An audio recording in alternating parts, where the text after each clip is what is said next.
നിനക്കായി ഭാഗമാറ് തുടരുന്നു. ദിവസങ്ങൾ ആരെയും കാത്തു നിൽക്കാതെ കടന്നുപോയി. ഇന്നാണ് വിവാഹത്തിന് വേണ്ടിയുള്ള വസ്ത്രങ്ങൾ എടുക്കുന്നത്.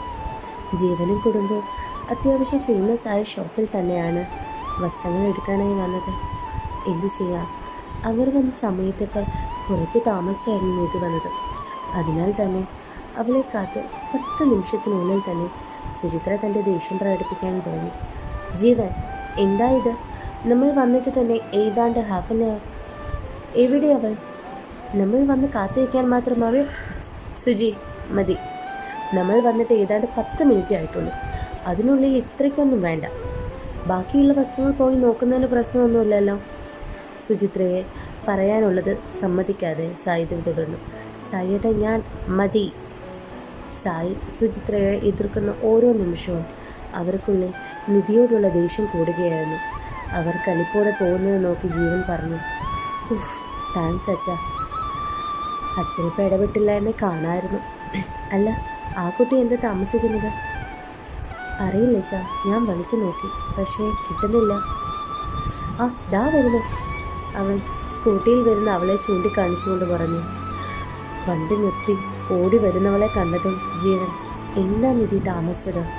എല്ലാവരും കാത്തു നിൽക്കുകയാണെന്ന് അറിയില്ലേ? ജീവേട്ട, സോറി. ഞാൻ ഇറങ്ങാൻ തുടങ്ങിയപ്പോഴാണ് ഞങ്ങളുടെ കൂടെയുള്ള കുട്ടിക്ക് ചെറിയൊരു തലകറക്കം. അവളെ ഹോസ്പിറ്റലിൽ കാണിക്കാൻ വേണ്ടി ഞാനും ഹെൽപ്പ് ചെയ്യേണ്ടി വന്നു. അതാ. അപ്പോഴേക്കും സായിതയെ വരുന്ന കണ്ട് നിധി പെട്ടെന്ന് അദ്ദേഹത്തിന് നേരെ, അച്ഛാ ക്ഷമിക്കണം, ഞാൻ. സാരമില്ല, മോള് പറയുന്നത് ഞാൻ കേട്ടു. ഞങ്ങൾ വന്നതേ ഉള്ളൂ, വാ.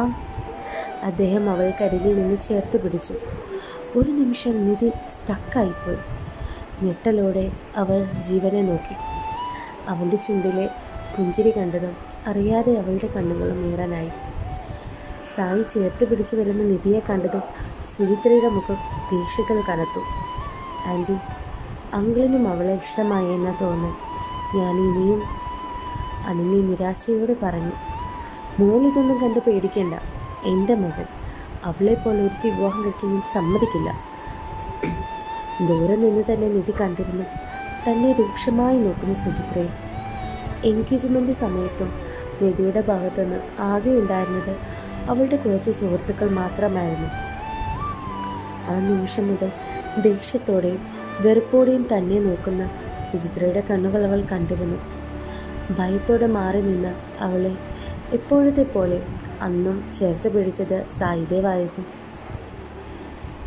അവൾ അവിടേക്ക് ചെന്നപ്പോഴേക്കും, ഇത്രയും താമസിച്ചു വന്നത് ഞങ്ങളെയൊക്കെ നിന്നെ വെയിറ്റ് ചെയ്യിക്കാനാണോ വന്നത്? സുചിത്ര അവളോട് ദേഷ്യപ്പെടാൻ തുടങ്ങി. അയ്യോ അല്ലമ്മേ, ഞാൻ. അമ്മേ, സുജി, മതി. മോൾ എന്നോട് താമസിച്ച് എന്നാണെന്ന് പറഞ്ഞിട്ടുണ്ട്. ഇനി നീയൊന്നും അവളോട് പറയാൻ നിൽക്കണ്ട. എല്ലായിടത്തും അവളെ സപ്പോർട്ട് ചെയ്തുകൊണ്ട് സായി ഉണ്ടായിരുന്നു. ജീവൻ അത്യാവശ്യം ബിസിനസ് കോളിൽ തിരക്കിലുമായിരുന്നു. ആ അവസരം സുചിത്ര ഉപയോഗിക്കുന്നുമുണ്ടായിരുന്നു. ഡ്രസ്സ് എടുക്കുമ്പോൾ സുചിത്രയും അനന്യയും ലക്ഷങ്ങൾ വില വരുന്ന വസ്ത്രങ്ങൾ എടുക്കുന്ന കണ്ട നിധി വല്ലായ്മയോടെ അവരെ നോക്കി. എന്നിട്ട് പതിയെ കുറച്ചപ്പുറത്തായി നിൽക്കുന്ന ജീവൻ്റെ അടുത്ത് നിന്നു. ജീവേട്ട, ഇത്രയും വിലയുള്ളതൊക്കെ വേണോ? കുറച്ച് മണിക്കൂറല്ലേ അത് ഉപയോഗിക്കുന്നുള്ളൂ. എന്തിനാ വെറുതെ പൈസ ചിലവാക്കുന്നത്? അവളുടെ ചോദ്യം ശ്രദ്ധിച്ചു കേട്ട സുചിത്ര അതിൽ പിടിച്ച് തൂങ്ങാൻ തുടങ്ങി. അങ്ങനെയുള്ളവരല്ല ഞങ്ങളുടെ കുടുംബം. അവർക്ക് മുന്നിൽ നാണം കെടാൻ വയ്യ. നിനക്കിഷ്ടമുള്ള വിലയ്ക്ക് ഡ്രസ്സ് എടുക്കാൻ പറ്റില്ല. അതങ്ങനെ നിന്നെപ്പോലുള്ളവർക്കത് മനസ്സിലാവോ? അല്ലമ്മേ, ഞാൻ. നിധി വല്ലായ്മയോടെ അവരുടെ മുഖത്തേക്ക് നോക്കി. അപ്പോഴേക്കും സായി അവർക്കരികിൽ വന്നിട്ട്, മോളെ, എന്തു പറ്റി? ഇതൊന്നും ഇഷ്ടമായില്ലേ നിനക്ക്?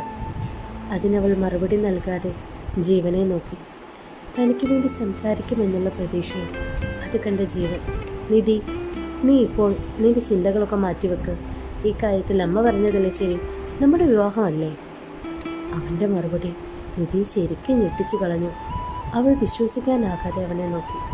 എന്നിട്ട് പതിയെ സമ്മതം എന്ന രീതിയിൽ തലയാട്ടി. ഇതെല്ലാം കേട്ട് സുചിത്ര വിജയചിരിയോടെ അവളെ നോക്കി. പിന്നീട് വസ്ത്രങ്ങൾ എടുക്കുമ്പോഴൊന്നും നിധി അവിടെ ശ്രദ്ധിച്ചിരുന്നില്ല എന്നതാണ് സത്യം. അവളുടെ ഉള്ളിൽ ജീവൻ്റെ വാക്കുകൾ അത്രയും തളർത്തിയിരുന്നു. ഇടയ്ക്കൊക്കെ അവനെ നോക്കുമ്പോൾ എപ്പോഴത്തെയും പോലെ ഫോണിൽ എന്തൊക്കെയോ ചെയ്യുകയും ആരൊക്കെയോ വിളിക്കുകയും ചെയ്യുന്നുണ്ട്. അവളൊന്നും മിണ്ടാതെ അവിടെയുള്ള ചെയറിലിരുന്നു. സുചിത്ര തനിക്ക് പകരം അനന്യയെ ചേർത്ത് പിടിക്കുന്നത് നോക്കിയിരുന്നു. ആര് കണ്ടാലും കല്യാണപ്പെണ്ണ് അനന്യയാണ് എന്നാണ് പറയുകയെന്നവർ വേദനയോടെ ഓർത്തു. കണ്ണുകൾ നിറഞ്ഞൊഴുകാൻ തുടങ്ങി. അതിനാൽ തന്നെ ഇനിയും ഇവിടെ ഇരുന്നാൽ തന്നെക്കൊണ്ട് സാധിക്കില്ല എന്ന് മനസ്സിലായതിനാൽ ഒരാശ്രയം എന്ന പോലെ അവൻ ജീവനെ നോക്കി.